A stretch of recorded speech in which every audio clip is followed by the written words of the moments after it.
calms the body down is going to anti-age. Anything that calms the body down is going to help the body deal with health challenges, no matter what those health challenges are. Anything that calms the body down is going to support immune system health. And not surprisingly, calming the body down is going to have anti-cancer benefits. A lot of the anti-cancer benefits that are connected to, that are linked to the PPD hormones, has to do with oxygen. This is where the PPD hormones, the youth and fertility hormones, pregnenolone, progesterone, and DHEA are superstars. They facilitate the delivery of oxygen into the cells, making those cells more able to do their work. Remember, suffocation of cells is a major reason why cells break down. Suffocation of cells is a major reason why cells start to grow in the chaotic fashion of cancer. So anything that supports oxygenation of a cell is going to be helpful for, it's going to be multifunctionally helpful, including for cancer. And this is where the PPD hormones shine. At the end of the day, cell health, or the lack thereof, is a function of how well a cell is being energized. And the PPD hormones ultimately improve all cell energetics. They act to energize cells. And that means the cell will be able to do more work, more energy for the cell. The cell can do its work more effectively, and, of course, then it's less likely to become sick, it's less likely to die, and it's less likely to switch into the chaotic growth called cancer. The major PPD hormones that we've already talked about are pregnenolone and progesterone, and they're both versions of cholesterol.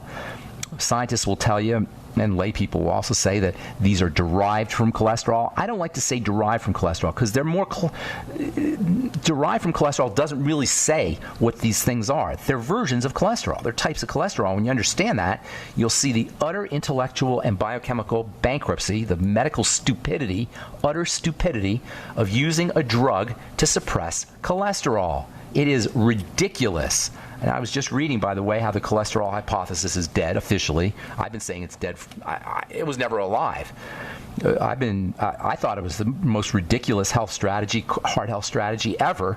One of the most ridiculous heart health strategies ever when I first heard it. Because I knew about cholesterol, how important it was. We learned about it in pharmacy school. Doc Wallach's been saying how stupid the cholesterol theory of heart disease and the notion of suppressing cholesterol production is to protect the heart, how idiotic it is. He's been saying it since I've been following him, at least probably before then.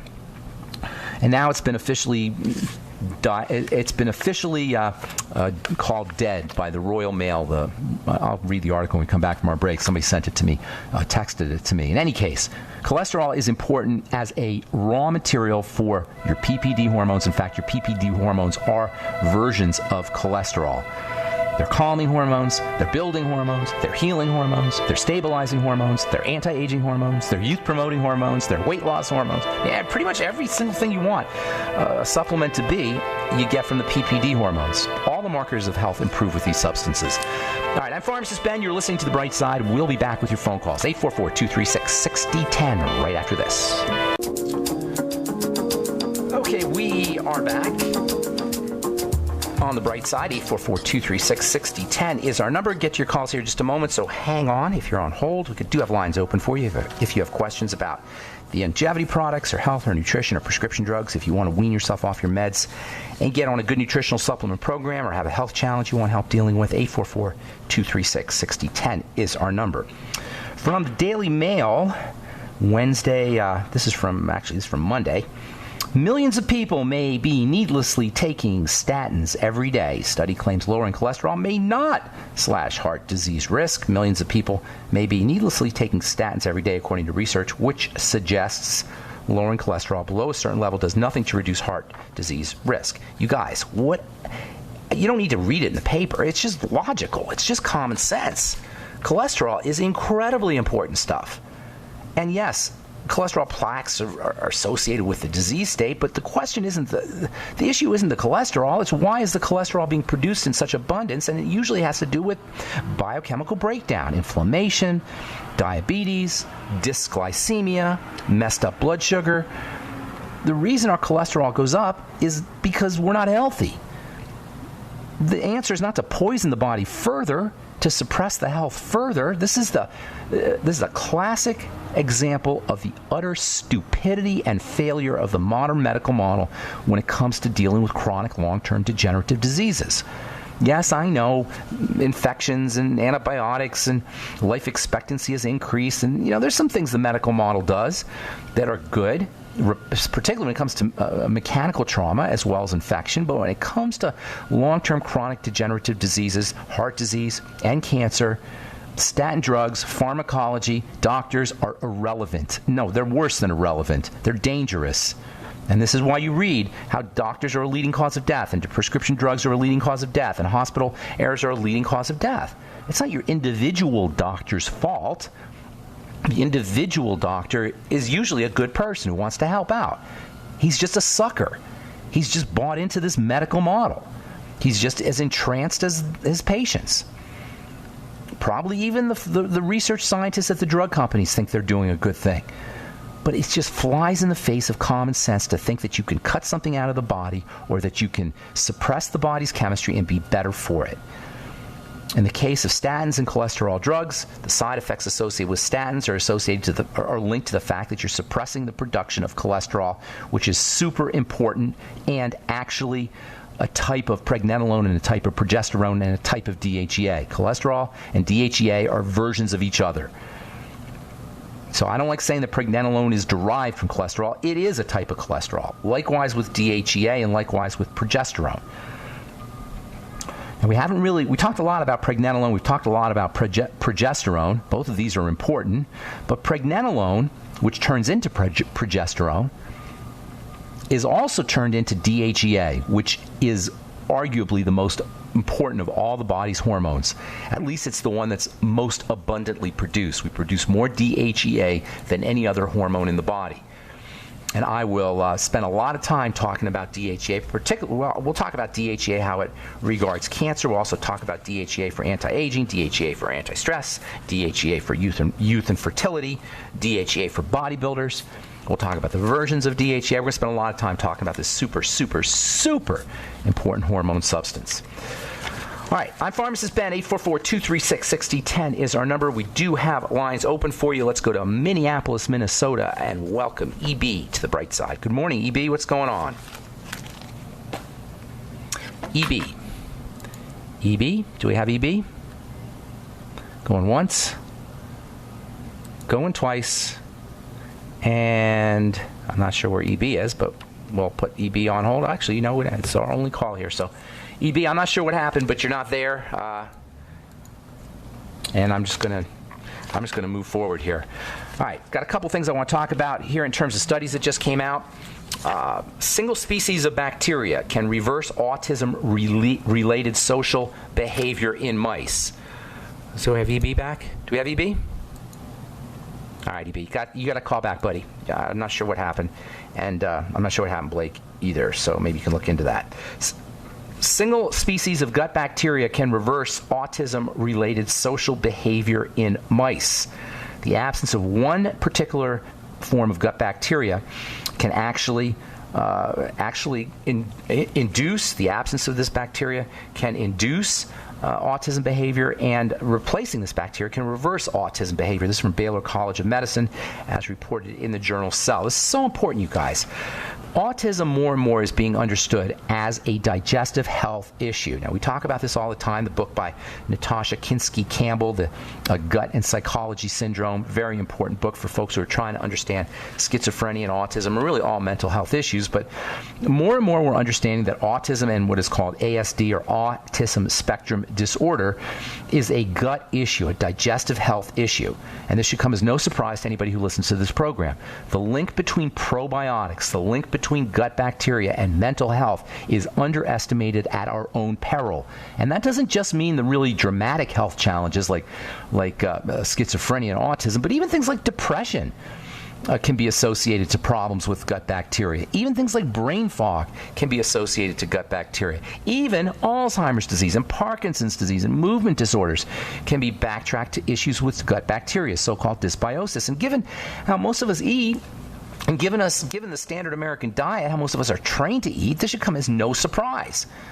So using probiotic supplements is incredibly important. They're not the mighty 90 essential nutrients, but the probiotic supplements, the ultimate nightly essence, fermented foods, anything you could do to support the bacteria in the gut, fiber from vegetables, nitrates and nitrites from vegetables. Have you guys been seeing the commercials now for beet juice, by the way? The reason beets are so important is because they're one of nature's richest sources of nitrates and nitrites, which are incredibly valuable for overall health, especially for performance and especially for the digestive system. I know nitrates and nitrites have a bad reputation, but I'm not talking about the kind that are in preservatives. Those are a problem, indeed. But the nitrates and nitrites that are in veggies are super important for health, particularly the health of the gut and the digestive system. All right, 844-236-6010. I think we got EB back. EB, are you there? EB. Hello. Hey, what's going on, EB? Got some phone problems there. Dr. Ben. How you doing? What's going on today? So I'm asking a question about arthritis. I recently visiting with my cousin in D.C., and she's had about where they told her knee has arthritis. So we're just thinking, well, what is arthritis? I mean, that's a good question, actually. We always talk about it as if everybody knows what it is, but point well taken. Maybe we don't really know exactly what arthritis is. It's the key to understanding arthritis is in the word arthritis. Itis means inflammation. Arth means joint. So arthritis is just technically joint inflammation. However, that inflammation ultimately leads to a breakdown in the cells that make up that joint. Remember, inflammation is like a beaver's dam. It's a blockade. It's one of the ways the body protects itself, but the inflammatory process, when it's long-term, can actually keep nutrients from getting into the area, can keep oxygen from getting into the area, and can cause an accumulation of toxicity as toxins don't leave the area. That beaver's dam that is sequestering the damaged tissue also can be counterproductive in the long run, and that's where the downward spiral of inflammatory diseases, including arthritis, really begins. Hang on, we got to take a break, EB. I'll finish up when we come back. I'm Pharmacist Ben. You're listening to The Bright Side. 844-236-6010 is our number. We'll be back right after this. Okay, we are back on The Bright Side. 844-236-6010 is our number. We're talking to EB in Minnesota about arthritis. You there, ma'am? Yes, EB? Thank you, Dr. Ben. Okay, Pharmacist Ben, first of all. And second of all, arthritis is an inflammatory condition of the joints. Itis means inflammation. Arth means joint. Arthritis, inflamed joints. Inflammation is the result of the sequestering of a certain part of the body as a protective response. Inflammation is protection. This is the flaw with anti-inflammatory drugs. You're suppressing one of the body's major strategies for protection, and that means that you're likely to have more problems. So the inflammatory process is counterproductive when it occurs long term. Short term, it's defensive, and protective. Long term is where we run into a problem. The answer is not to artificially and pharmacologically suppress the inflammation. It is to correct the damage that's causing the inflammation in the first place. In the case of the joints, that means rebuilding or helping the body rebuild the connective tissue in addition to eliminating stressors. So number one, we want supplements that help rebuild the connective tissue. And when I say number one, I'm just talking for our purposes here in the program. They're both important, eliminating toxicity as well as rebuilding. Rebuild with protein primarily. The joints are made of protein. Sometimes we underestimate the importance of protein because we're always focusing on the micronutrients, the vitamins and the minerals, but protein itself is a key player in rebuilding. Whey protein, egg protein, protein from fish, protein from organ meats, using supplemental protein like the Keto FX. And speaking of protein, I'm going to be talking about a brand new protein supplement from bone broth, believe it or not. And I'll be talking a lot about that in the coming weeks. So you want to keep listening to The Bright Side. That's a really awesome protein because it's got all the factors from cartilage. Bone broth, of course, is a source of cartilage, and cartilage itself is wonderful for helping rebuild the joints. You can do cartilage supplements. You can do your bone broth. You can do components from cartilage, which include glucosamine and hyaluronic acid. You can get glucosamine in the Youngevity glucogel caps. You'll also get the amino acids for building cartilage in the glucogel caps.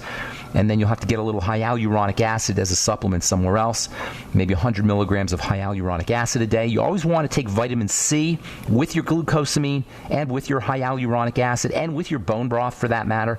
Vitamin C turns on the production of connective tissue while the glucosamine and the protein and the cartilage factors act as raw materials. Keeping toxicity out of the blood is also going to be an important strategy. That means sugar and digestive toxins, doing a food diary and elimination diet, using probiotic supplements to support the gut. By the way, glucosamine and glucogel and hyaluronic acid will also